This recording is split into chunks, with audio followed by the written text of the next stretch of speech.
నమస్తే. ఇప్పుడు మాట్లాడే టాపిక్ వచ్చేసి ఈరోజు ఆంధ్రప్రదేశ్ జిల్లా కలెక్టర్లు తర్వాత ఎస్పీలకు మీటింగ్లో Andhra Pradesh deputy chief minister Pawan Kalyan గారు కొన్ని అంశాలు చాలా రెండు కాంట్రాడిక్టరీ అంశాలు మాట్లాడే ప్రయత్నం చేశారు. అందులో ఒకటి వచ్చేసి హైదరాబాద్ నిర్మాణం చంద్రబాబు నాయుడు గారి గురించి, రెండోది వచ్చేసి వైజాగ్ కాకినాడ పోర్ట్ సెంట్రిక్గా జరుగుతున్నటువంటి రైస్ ఇల్లీగల్ స్మగ్లింగ్ అని ఏదైతే వీళ్ళు బ్రాండ్ చేశారో దాని గురించి మాట్లాడే ప్రయత్నం చేస్తాను. So first will start with rice export అండి.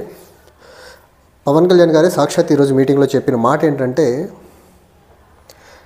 ఈ ప్రభుత్వం వచ్చిన తర్వాత honourable civil supplies minister Nadendla Manohar గారు 3 చెక్ పోస్టులు ఏర్పాటు చేశారు. 3 చెక్ పోస్టులు దాటి కూడా రైస్ వెళ్తుందంటే కలెక్టర్లు ఎస్పీలు ఏం చేస్తున్నారని చెప్పే ప్రయత్నం అయితే చేశారు ఆయన.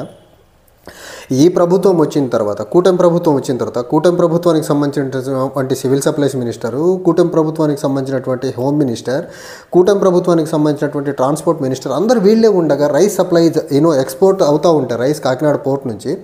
ఆ బాధ్యత మొత్తం కూటమి ప్రభుత్వాన్ని అవుతుంది, కానీ గత ప్రభుత్వం మీద నిందేస్తే ఉపయోగం ఏముంది? మొన్న కూడా అక్కడికి వెళ్ళినప్పుడు గత ప్రభుత్వం అంటున్నారు. ఈరోజు సాక్షాత్ ఆయన నోట్లో నుంచి వచ్చింది. చెక్ పోస్టులు ఈ ప్రభుత్వం వచ్చిన తర్వాత ఏర్పాటు చేసిన చెక్ పోస్టుల ద్వారా కూడా రైస్ యథేచ్ఛగా వెళ్ళిపోతుంది పోర్ట్లోకి అంటే ఖచ్చితంగా అది ఫెయిల్యూర్ ఆఫ్ స్టేట్ గవర్నమెంట్ కదా. చెక్ పోస్టులు సివిల్ సప్లైస్ వాళ్ళు ఏర్పాటు చేసినప్పుడు అది ఫెయిల్యూర్ ఆఫ్ సివిల్ సప్లైస్ డిపార్ట్మెంటే అవుతుంది కదా, లేకపోతే ట్రాన్స్పోర్ట్ అధికారులది తప్పు అవుతుంది కదా. కాదుకూడదు అనుకుంటే లా అండ్ ఆర్డర్ లేకపోతే సూపర్ హోమ్ మినిస్ట్రీ తప్పు అవుద్ది. ఓవరాల్గా కూటమి ప్రభుత్వం తప్పు చేస్తుంది తప్పు, లేకపోతే కూటమి ప్రభుత్వం యొక్క కనుసన్నల్లో జరుగుతుంది ఇది ఎక్స్పోర్ట్. దీన్ని కూటమి ప్రభుత్వం యొక్క ఫెయిల్యూర్గా చెప్పకుండా గత ప్రభుత్వం మీద పవన్ కళ్యాణ్ గారు వేస్తున్నటువంటి నిందలు అవ్వనివ్వండి, అభండాలు అవ్వనివ్వండి, ఏవైతే ఉన్నాయో అది నాట్ ఎట్ ఆల్ యాక్సెప్టబుల్. ఇంకోటి, ఆయన గత ప్రభుత్వం అని నిందేయటము, ఆ పాట అందరూ ముఖ్యమంత్రి గారి దగ్గర నుంచి అందరూ గత ప్రభుత్వం మీద నిందేయటము, పబ్లిక్లో కూడా గత ప్రభుత్వం అని ఒక నిందేసేసి వీళ్ళు కాలం నెట్టుకొచ్చే ప్రయత్నం ఏదైతే చేస్తున్నారో అది not at all acceptable. And అది ఒక మిస్ గవర్నెన్స్కి ఎగ్జాంపుల్ ఇది. వీళ్ళ టెన్యూర్లో జరుగుతున్న ఇల్లీగల్ ఎక్స్పోర్ట్ని వీళ్ళు కంట్రోల్ చేయకుండా గత ప్రభుత్వం మీద నిందనేస్తున్నారంటే వీళ్ళు ఖచ్చితంగా అది గత ప్రభుత్వము అని వీళ్ళు టైమ్ అండ్ అగైన్ చెప్తున్నారంటే ఈ ప్రభుత్వం యొక్క ఇన్ఎఫిషియన్సీ, ఈ ప్రభుత్వం యొక్క చేతగానితనం, ఈ ప్రభుత్వం యొక్క inefficiency in dealing with illegal smuggling of rice. So అదొక అంశం.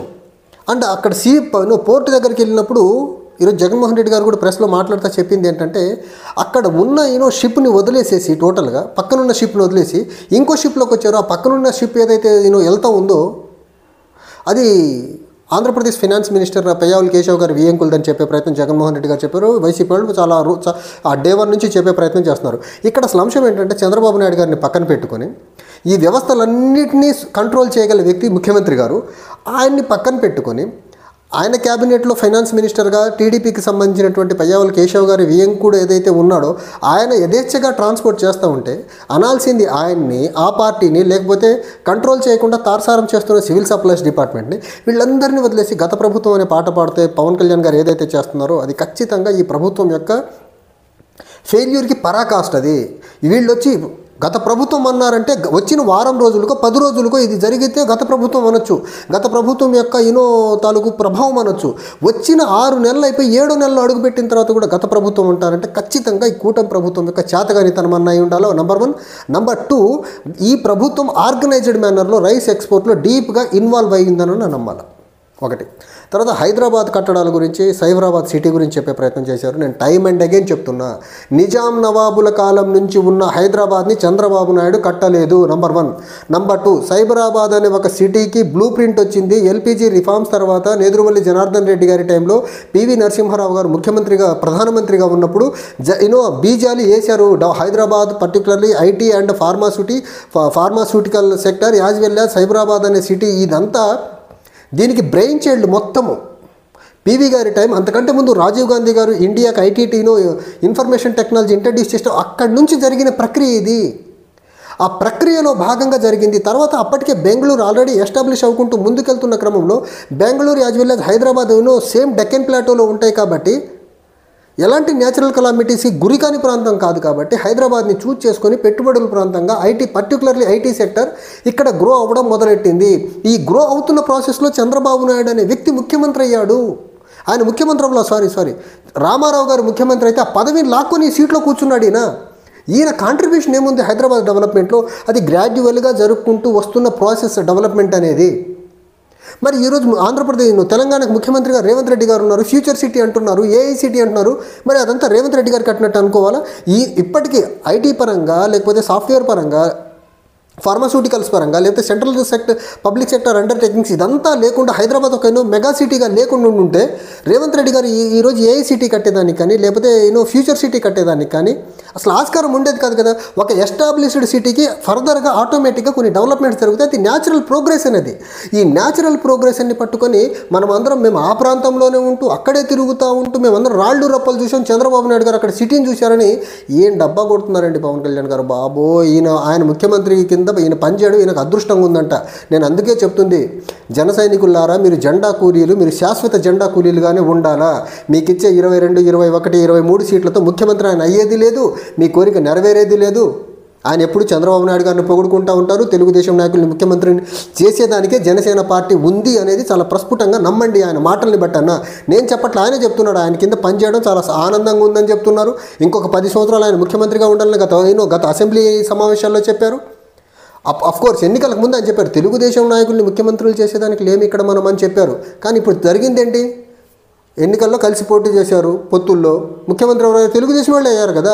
సో పవన్ కళ్యాణ్ గారు చెప్పే మాటలకి పొంతన ఉండదు. ఎన్నికలకు ముందు ఒక మాట, ఇప్పుడు ఎన్నికల తర్వాత ఇంకో మాట చెప్తున్నాడు. అప్పుడు తెలుగుదేశం నాయకులు ముఖ్యమంత్రులు చేసేదానికి లేమని చెప్పారు. ఇప్పుడు తెలుగుదేశం నాయకులు కంటిన్యూస్గా 10 సంవత్సరాలు ముఖ్యమంత్రి ఉండాలంటున్నారు.